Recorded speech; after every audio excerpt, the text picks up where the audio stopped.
കേട്ടുവോ പൂപ്പാലയിൽ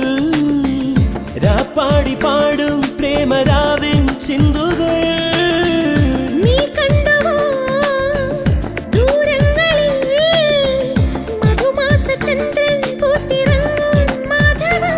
അവിടെയോ അരികിൽ ഞാനൊരുക്കിനാ പക്ഷിയാ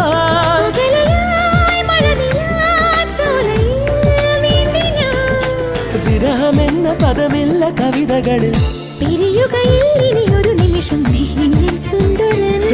എന്നോമൽ സുന്ദരി